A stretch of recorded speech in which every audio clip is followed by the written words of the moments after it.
Got so many shades, they thought I had a lazy eye. Shorty roll me smooth as my Mercedes ride.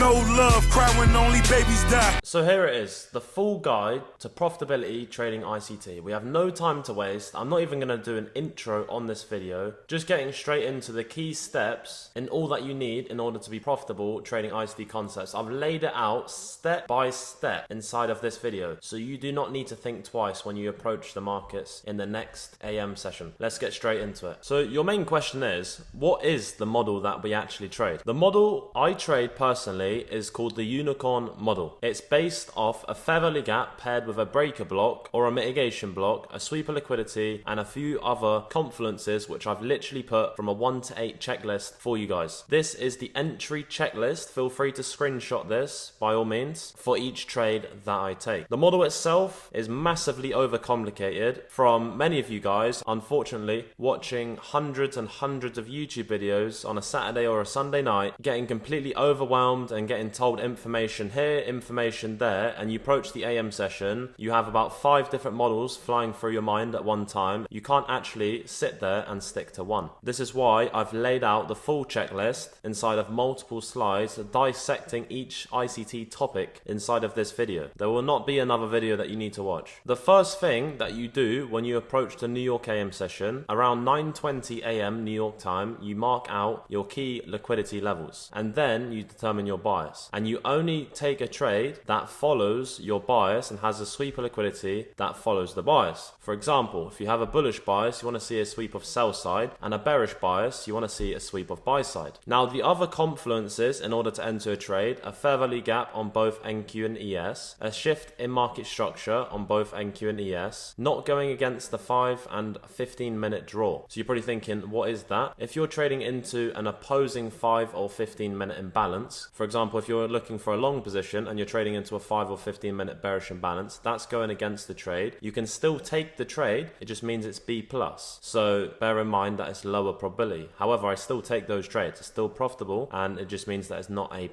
Breaker block or mitigation block paired with a fair value gap on either NQ or ES. You do not need a breaker or a mitigation on both NQ and ES. It only has to appear on one asset with the fair value gap, not the one that you're entering from. First presented gap is completely different. When you see the shift in market structure, lower or higher, in between that you're going to have a set of fair value gaps. Now only one of those gaps on either NQ or ES has to be paired with a breaker or mitigation. Some people confuse it between the entry gap actually having the breaker block paired with it. That's not the case, and that's not what you need. Valid stop placement, no greater than 30 handles on NQ. The asset we trade is only Nasdaq futures, and we monitor ES, which is its so-called sibling, which moves in a very similar fashion, and we can look for differences between the two pairs, such as an SMT. Your entries must be inside of macro. This is a non-negotiable topic. The 3 macros that I specifically trade: 9:45 AM, 10:15, 10:45, 11:15, 11:45, 12:15 PM. We only trade these 3 macros. You won't catch me trading London session or PM session. I'm not here to say that they're not profitable sessions to trade. Many people trade London session and make millions and millions and millions. Many people trade the London session and make a lot of money. Many people trade New York and make money, and many people trade Asia. It doesn't matter what time specifically works for yourself or what you choose as best and fits you yourself as a trader, but for me personally, and what I would actually guide you guys down the route of doing as well, is only trading the New York AM session within these 3 AM macros here. Now let's dive into the next slide. Determining bias is the first key point on the checklist that you guys seen on that first slide there. Determining bias. We only determine bias from imbalances, right? You're probably sat there thinking, Milo, how can you get your whole bias just off imbalances? You're not going to look at sweeps of liquidity, order blocks, breaker blocks, what's going on with price. This is why you're overcomplicating your bias. Every day you sit there and you're looking at all these different possibilities. Now with that, if you're considering order blocks or sweeps of liquidity here, and you're looking at both NQ and ES, fair value gaps, and all different PD arrays to do with ICT, you're very much always going to have confluences going against each other left, right, and center. And your overall bias is not going to be justified enough, and it'll be almost closer to a guess than an actual sophisticated answer. Now, the way that we determine bias is based based off a checklist of using only imbalances. We use the daily, the 4 hour, the hourly, the 15 and the 5. These are the only time frames that we use to determine bias, and I determine my bias at 9:40 a.m. 5 minutes prior to the first day of macro, I determine my bias. I do not do it at the New York Open because by the time you get to the macro, your bias likely would have changed. Due to the increased amount of volatility at the New York Open, price usually spikes higher, lower, majority of the cases, as you guys have seen many times. Potentially having a Judas swing at the Open, a lot happens. So with that being, your bias, say, is bullish or bearish at the New York Open, and if price sees a inject in volatility at the New York Open and reaches towards London highs and takes a major point of buy side, now you need to reevaluate your bias, because you'll find within that period your bias has now changed. You've met the objective of your bullish bias. You're not bullish until price hits the moon, or you're not bearish until price really hits the ground and goes into recession. You're only bullish and bearish until certain points. That's what you need to identify when you determine your bias. I'm bullish until this imbalance or this high. Once this high gets taken, I am now neutral. I'm now bearish because we're trading into this bearish imbalance. So that's why I determine my bias 5 minutes prior to the first day of macro, as it gives me more of a specific and more recent result which I can actually rely on inside of that macro. And even before taking the trade, I'm closely monitoring each time frame to see, are we trading into other imbalances on, say, the 4 hour, the hourly, the 15 and the 5 before entering the trade, to see if any of them are changing from, say, bullish to bearish or bullish to neutral, etc. So the only possible results you can get from determining your bias is obviously bullish, bearish and neutral. You can't get any other results. Now you're probably sat there thinking, what happens if you get a set of results such as bullish, bearish,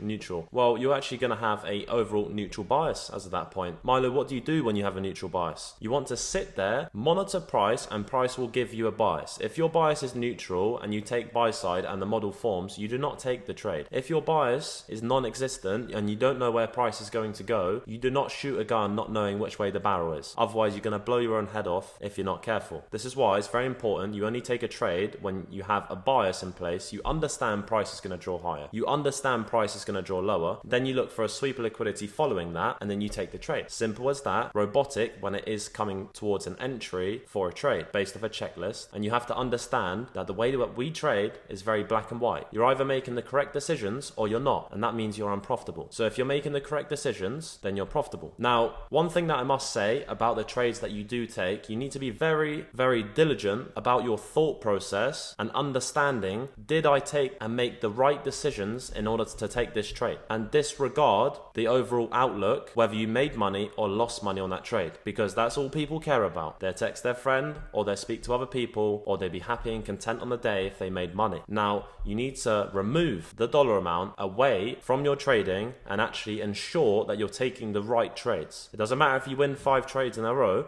If the thought process was not correct, you are unprofitable. You're gambling. You don't have a model. You need to ensure if your thought process is there and the result is that you take the right trade and you make money, that's just a bonus. The byproduct of knowledge and taking the right trades is that you will make money. And with time, the model will produce a profit. But unfortunately, many of you may experience sitting behind this YouTube video is that you have followed the model and then you've gone outside of the model and it sent you back to square one. Now, if this sounds like the position that you're currently in, don't worry, many of you guys, including myself, was in that same position. The only thing to get yourself out of that position is to stop immediately making the same mistakes, the same psychological mistakes that you blame your psychology for. It's just you being lazy and not having a longer term view and outlook on trading this model. You have to stop picturing next week or even next month that you're going to be a 6-figure funded trader pulling 50, 60, 70k payouts per month. Yes, the price action may be good, or it may be bad, or it may be 50-50. Doesn't matter what time of year or what period of the year that you're currently in, the best time to start with actually trading the model correctly is now. And it's always going to be now. It doesn't matter when you're watching this video, start making the right decisions today. At the bottom of this PowerPoint,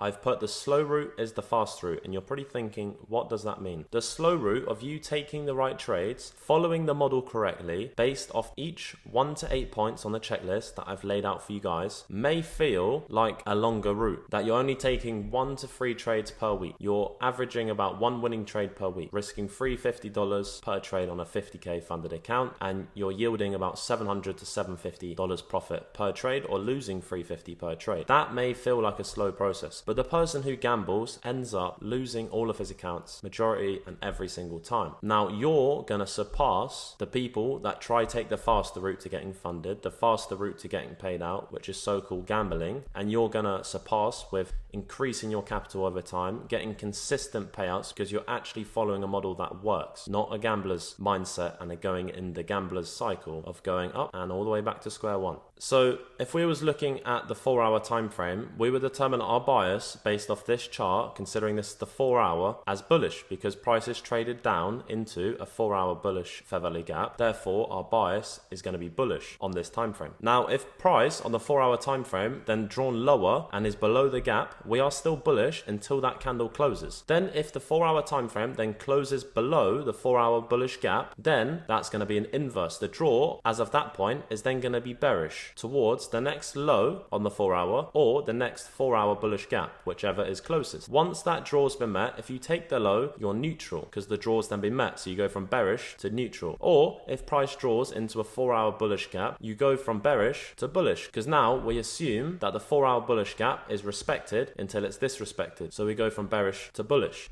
So hopefully that makes some sort of sense. We are going to go over some examples on the charts as well, so stay tuned for that. Now going over liquidity concepts. The key levels that you want to mark out are these right here. London highs and lows between this time window, Asia highs and lows, previous day high and low, equal highs and lows, and also data. So when news comes out at 10 a.m. or 8:30 a.m., you want to mark out on the 1-minute time frame that candle's high and the candle's low. And if it's not yet been taken out, that's potentially going to be a draw for price inside of the New York AM session, which you can monitor closely and look for a trade to draw to or take out and then draw the opposing liquidity. Only if the other confluences are in place. 10 minutes prior to the New York Open, you want to mark out the key levels at 9:20 a.m. The reason why is because now you've marked out the key levels at the New York Open, you can then closely monitor price on the lower time frame and identify, is there potential power free forming, accumulation prior to the New York Open, manipulation at the New York Open, which in other words is a Judas swing,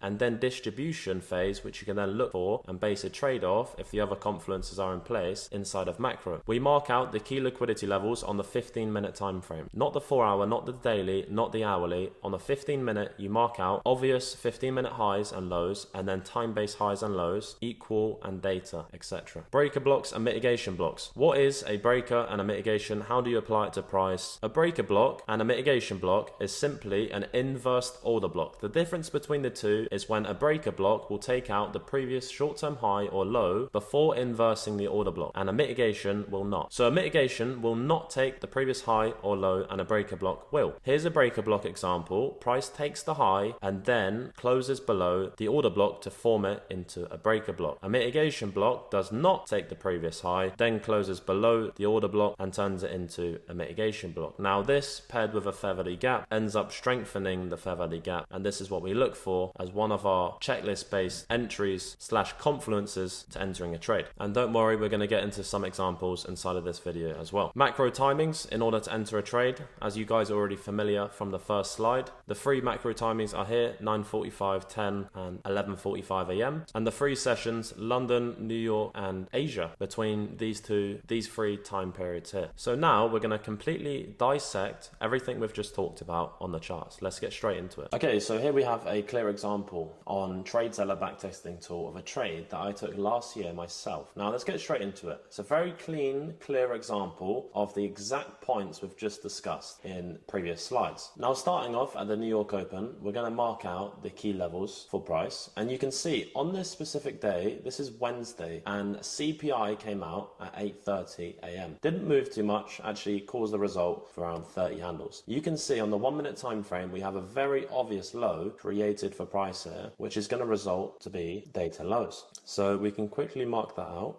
as data lows, and then the candle after at 8:31 a.m. creates a very, very obvious high. However, this is not data highs, this is just going to be a level of buy side liquidity that we can look to mark out here for price. Now we're going to mark out the rest of the key levels on the 15-minute time frame and see if we have any other significant levels to mark out. So by looking at price on the 15-minute time frame, it's very obvious to see that we are currently sat in a premium for price, not discount. You can see price is in a cleared premium. Now that means where price is traded up into an obvious premium and we're not in a discount. A point of discount would be that you mark from this low to the previous current high, and discount is anything below 50% range of that move higher. You can obviously have lower time frame discounts and higher time frame discounts. So you may find that price is in a premium or a discount on the daily. And now if you look on the 1 minute time frame between data lows and the previous high, discount would sit between this level here. So there's different types of being in a discount or premium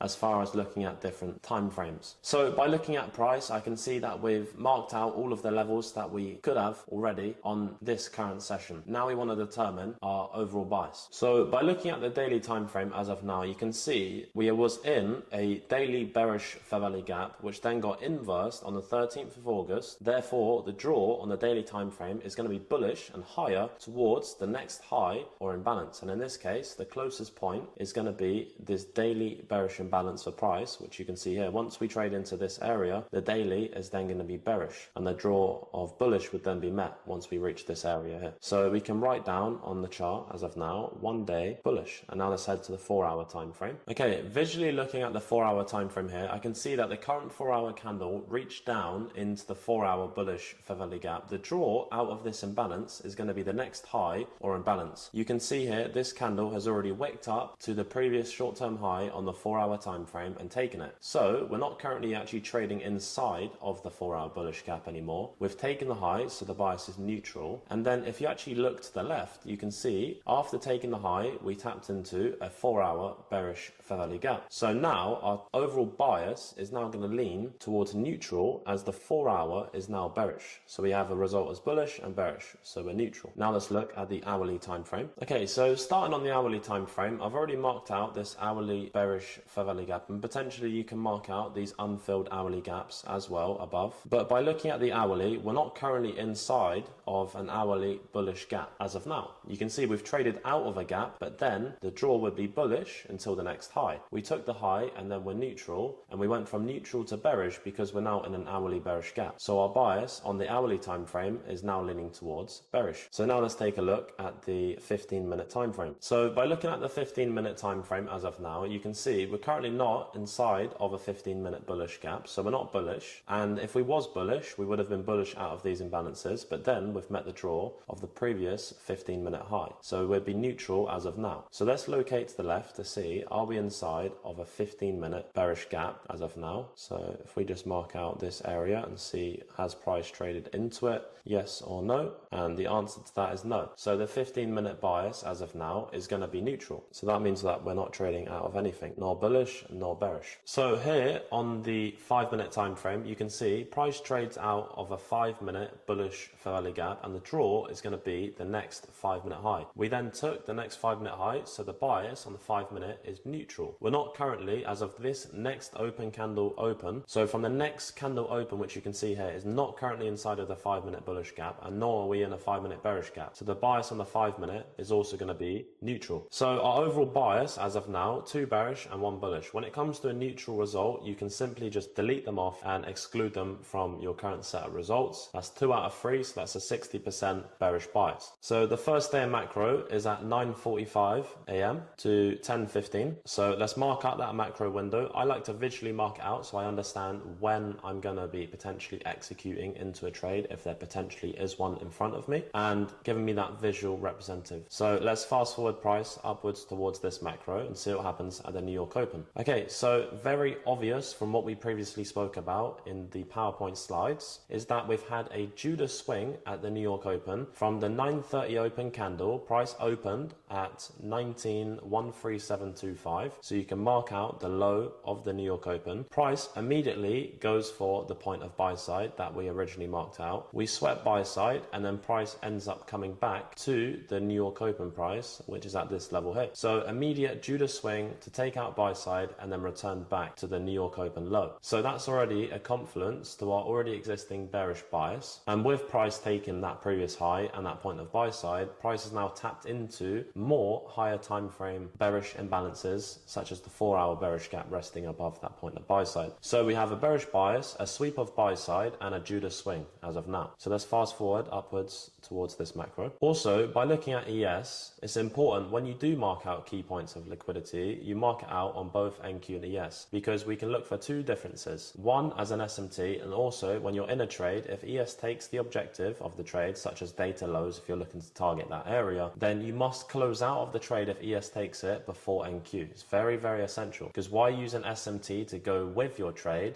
but when it's going against, you must be exited from that position. So as of now, we do have an obvious bearish SMT on ES, for ES to be the weaker asset out of the two. Okay, so as of now, you can see this candle has closed below this bullish order block and now has formed it into, because we took out the previous high, remember, a breaker block takes the high or low before inversing the order block, and a mitigation doesn't. So we close below after taking out the previous high. This is going to be a bearish breaker, which is actually paired with this fair value gap here. We're not currently inside of macro, so we would like to take this trade, but we're not inside of macro, so we're not going to take any trades as of now, and we're going to wait patiently for price to give us an entry inside of macro. So fair value gap, and then this is going to be your bearish breaker. Okay, so price has seen a further shift in market structure, which you can see there. Candle closure below the previous short-term low on both NQ and ES displaced, and now we have a fair value gap as of this point here. So no entry as of now, and if price does take the objective of data lows, we're no longer going to be looking to actually take this trade. So now we're inside of macro, we're actually looking for first presented fair value gap for an entry short. Okay, so price at 9:47 a.m. ends up wicking up and tapping us in for an entry. We do not enter midway of the gap, upper gap. We enter as soon as price taps the fair value gap on either NQ or ES. If ES trades into the fair value gap before NQ, you must enter straight away on NQ. Setting a stop loss above anything to send price in favor of your trade, you must run your stop above. So I'm going to run my stop loss as close to the high of this candle as possible, running it at a 30 handle stop. And then my TP is going to be at the first 1 minute low that gives me close enough for a 2-to-1 as possible. So the first actual 1 minute low that I can look to target is in this case going to be data lows. Now, if you locate to the left, we do not have another 1 minute low that we can target for a 2-to-1 apart from data lows. So our entry is in 30 handle stop, and we're running a 94 handle aim for data lows, which is a 3.1 risk to reward. Yes, we aim as close to a 2-to-1 as possible, but between trade to trade is going to vary. Some trades you'll be trading at a 1.9 risk to reward for the first 1 minute low, and then other trades you may have to risk, say, a 3-to-1, because that is the first area of the 1 minute low or high to target. So by looking at the 5 minute time frame, originally that 5 minute bullish gap got inversed, and we're not currently trading out of a 5 minute bullish gap going against the trade. And then on the 15 minute time frame, we're currently trading out of a 15 minute bullish gap to the left, which is going against the trade. Therefore, this trade is going to be a B plus trade, and I can take this with half size. I'll be taking this, if I was to take it on my live account like I did in real life for the same trade that I took, with 6 contracts, stop loss at the level that we've discussed, and then TP I always run around 3 handles, 3 points on NQ above the point I'm looking to target. Have you ever seen price come to a point of sell side or buy side, almost tap it, create equal lows or equal highs, and not quite fill your TP? For the sake of a couple handles, by the end of the year, you actually make a lot more and save a lot of money by doing this quick, simple rule. 19,000 is where our TP is at, so I'm going to run my TP 19,004. So it's just above the point that I'm looking to target. So let's fast forward price. Okay, so as of now, you can see price is drawn lower in favor of our trade, and we are now going to trail our stops. Considering we've taken this first short-term low, the trade is currently over 50% of completion, so we're already over 50% of completion. Therefore, our stop loss is going to be straight to break even. If you're over 50%, or you take the first short-term low, which is over 25 handles away from your actual original entry, then you're going to be break even in all scenarios. If that first short-term low or high for the trade after your entry is still very close, IG under 50% or under 25 handles away from break even, then you only trail your stops the previous high or low, depending if you're long or short. Let's fast forward price. Every bearish PE ratio should get respected algorithmically in a market maker sell model until price reaches the opposing liquidity, which in this case is data lows. So every bearish gap, every bearish order block, mitigation block, breaker block, etc. You can see here for price, we have formed another mitigation block, which is paired with this fair value gap here. So we assume this is a strengthened fair value gap and gets respected to draw to our final TP.